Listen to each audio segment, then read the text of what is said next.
All right, hope everyone is doing amazing. So the info sales industry and just the high ticket sales industry in general is really changing right under everyone's noses, right? Now, if you're a closer, this is really gonna make or break your sales career, depending on whether you catch it in time and whether you calibrate to how the industry is evolving. Now, I ran Iman Gadzhi's sales operations for around 2 years.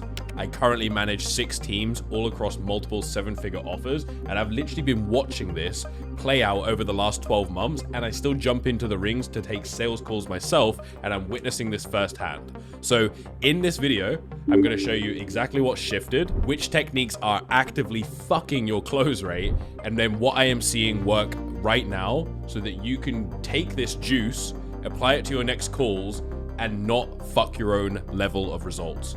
Right? That way you know exactly what to do differently. So, with that being said, let's get into it. Now, let's talk about frame control, because that didn't stop working just because the technique got worse or anything. It really stopped working in the same way because the market has shifted and everything has changed underneath it, right? So 2-3 years ago, when someone booked a call off of like a VSL funnel, there was a pretty damn decent chance that it was their very first time going through that kind of process, right? Like they had no idea really, for the most part, what to expect or what they were being moved through. Right? So if there's a scripted framework that was there, they didn't understand that that was like basically someone ripping that designed to close them. It's really, really not the world that we live in anymore, right? In 2026, everyone who books onto one of these calls has been through a shit ton of them. 10, 20, 50 different sales calls, discovery calls, application calls, calls with account executives, whatever, right? At this point, some of these guys could probably run the sales call better than the closer on the other end, especially if it's someone that just fell in on the dream of how easy high ticket sales is now, right? So at this stage, I mean, even someone's mum who doesn't even own a fucking laptop has been on one of these calls at some point from their phone with like some weird, Hawaii background, like virtually on Zoom, right? And when people book onto a call now, their walls are already built. Right? They're sitting there thinking one thing is like, is this fucking worth my time or not? Right? Because they've got options. That's the harsh reality, right? They've been burned. They can smell a script from the very first sentence that comes out of your mouth, right? Because you hit the frame like, hey, I want to figure out where you are now and where you want to go, right? So at this point, I really don't even blame them. Like, if I had been through that many sales calls myself, then I would also have this level of resistance. I try and get people, like when I want to work with an offer, to just tell me the fucking price in the DMs and I'll drop like 20 grand in a DM. Like I hate being on sales calls, right? So for a lot of people, that means that the playbook that you kind of once learned, that you have been trained on, it effectively starts working against you. So one thing that I really need you to question is, who are you learning from? And when is the last time that they actively stepped into the ring and took some of their own sales calls? And to be honest, I learned this myself as a leader, where it's like very important, because I did start to take on a lot of teams to the point where I couldn't take any sales calls. And you can almost feel the team gets a little bit of these seeds of doubt. Well, does he know what he's talking about anymore, etc., right? So like now I've been in the ring a lot recently for A Players Club, and I'm enjoying the fuck out of it, and there's some objection handling that I get to rip, and I got some clips of it, and it's good, right? Like things are flowing. I'm like, yeah, I still got that shit. And now again, it's solidifying my skill set, because I think it's important to have the balance of the two. If you do coaching, it solidifies the shit out of your skill set, because you have to like conceptualize what you're actually doing. But then if you are not in the flow state of doing those methodologies, then you will also lose that. So with that being said, the times have changed. So if someone jumps on a call with me, especially B2B, and they just want to know what the fuck I do, first I'm going to diffuse with humor. I might even be open, if the vibe is right, to give them a quick high-level overview right there, which would have literally gotten you fired from sales teams back in the day. And some of them you still will, right? But it's not worth either of our fucking time, and I'd rather know that up front, right? Because in exchange, when we do this in a right way, in a calibrated way, and this is the key of it, you have to be calibrated, they're typically way more open to sharing their specific situation. It's about finding mutual respect right out of the gate. And I believe I've heard like Matt Ryder talk about this and stuff, don't quote me on it, around the same type of thing. It's like, if it's like a high-level business owner that kind of knows what the fuck they need, it's like, don't pull this whole like, I'm not going to show you anything until like you've proved. It's like, this is not 2020. Like, it's such a lame fucking tactic. It is so just embarrassing. Okay, now ultimately a lot of this comes from your frame, because if you can set a frame that really speaks to their soul, like exactly what they're looking for, and it diffuses tension, it makes them feel like this is going to be a unique conversation, you've got great energy, then half the time you don't even need to do something like that, right? But this is more of a recovery mechanism that you can put in place, right? So one of the first things that you got to look at is, how humanized is my frame? How contextual is it to my specific ICP? And how much is it diffusing energy and ultimately creating openness? Because if you can nail those things in a frame, game over, right? My frames are so down to earth now. Like, so just shoot the shit energy, like super down to earth, and it works so well. So the people who tell you frames don't work, I disagree with that as well. Normal frames don't work, but if you have some fucking skill and you put your brain into it, then you can absolutely do a frame that will still ensure that the sales call is on a guardrail, but it's on a guardrail that is in everyone's best interest. Because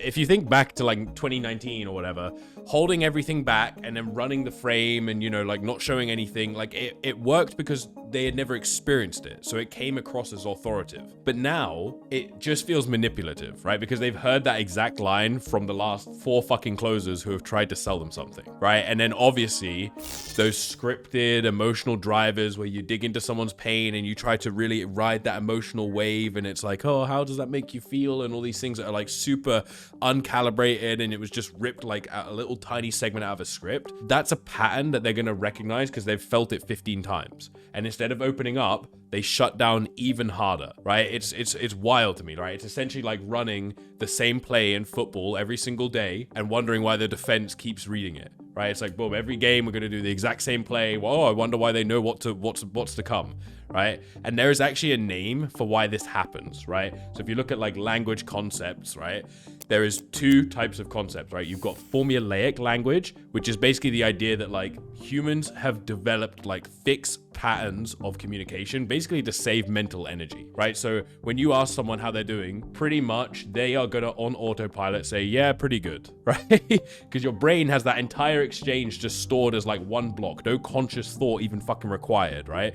You say to someone, hey, how's your day? Yeah, it's okay. You get in a taxi. Hey, bro, you been busy tonight? Right? But that's exactly what happened to sales frameworks, because the prospect now has this entire sequence in a way stored as one block in their mind, which means that we're creating resistance because they're processing that whole interaction as something they already went through on autopilot, and they never engage with what you're actually saying. So it's so important more than ever to be human, right? So you have formulaic language, but then the other version is generative language. Generative language is when you say something that will just sit in the subconscious of their brain. When they're like, hey brother, how you doing? I always say, dude, I am doing amazing, and my day is just getting better and better and better, right? Or if someone jumps on and they're late, I will make a joke. Hey brother, you're lucky that you look pretty buff because I would have whooped your ass otherwise for being late. Boom, generative language. They're like, who is this person? It creates lean in, it creates openness. This is the key moving forward in 2026. And the worrying thing is that most people that are still teaching these same techniques are often the ones with kind of the biggest channels and the most expensive courses, and a lot of them haven't sat on a single sales call for numerous years, right? I really want you to think about that for a second, right? I want you to digest that and think about like how risky that is, right? Because the person that you bought a course from and whose script you're reading off every single day, they last closed a deal in maybe like 2021, where it was a completely different animal, right? And even if they're not like leaning so heavily on a script, even if there's still certain things where like you have to follow this process, this is the exact frame you need to do. It's really dangerous. It's not tailored towards your ICP. It's not tailored towards the vehicle that you're in. Like it's so dangerous, and you will not get great results, because the reality is that back then you could run a super rigid frame. You could just try and hammer emotional impact questions. You could try and stack it. Well, what happens if nothing changes?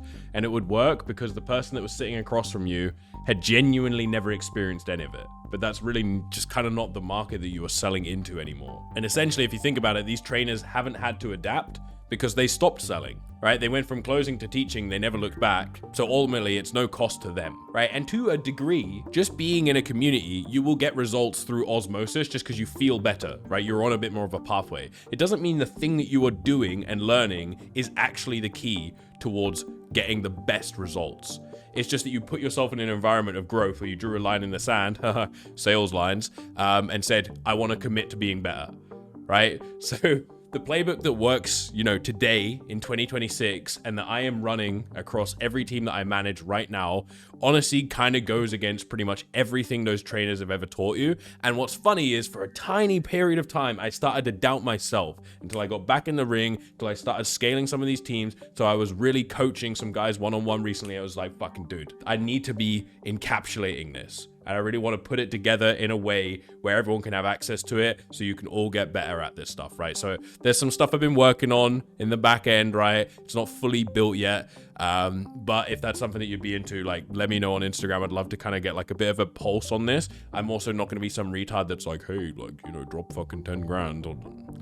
Well, I'll figure out a way for this to just be like unbelievably life-changing for everyone, okay? So let's talk about finding common ground, right? Because I kind of touched on this a little, but literally a few days ago, I had a guy on a call in security, right?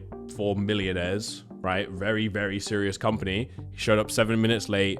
If I am learning from some of these retards on Instagram, I'll be like, oh, why are you late? Do you respect this process? This is my call, whatever, right? Like every sales trainer on the planet would tell you to call it out and set like this hard frame, right? But instead of doing that, the best thing you can do is just say, hey, you're lucky you're in security, you're lucky you're buff, right? Because otherwise I would have whooped your ass for being 7 minutes late. But you kind of look like you could kill me, so I'm just gonna let it slide.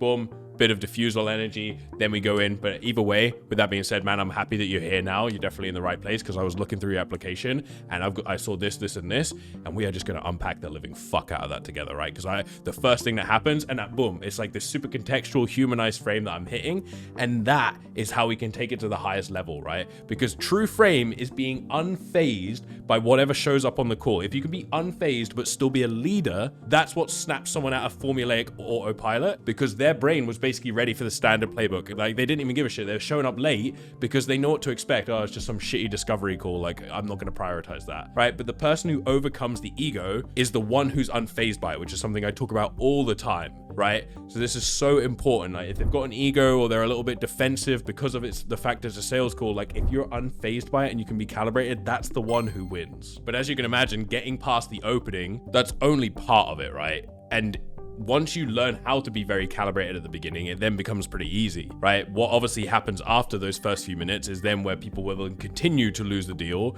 because if the walls have come down, maybe you built some form of trust, but then the old habits kick back in and you start running, these really generic standard emotional trigger questions that every prospect has been through, like I said, like dozens of times. The moment that happens, the person will feel the shift. It's almost like you were wearing a mask and then the mask was like pulled down. They're like, who even is this person? And everything you built just crumbles, right? So the closers on my team who are consistently outperforming right now, they earn their way through deep, genuine curiosity. And then what happens is we let that curiosity take the conversation 3, 4, 5 layers deep until the person firstly genuinely trusts us, right? And trusts that we're here to figure it out and if this is right for them. But then we can also get a depth of something that couldn't be manufactured, right?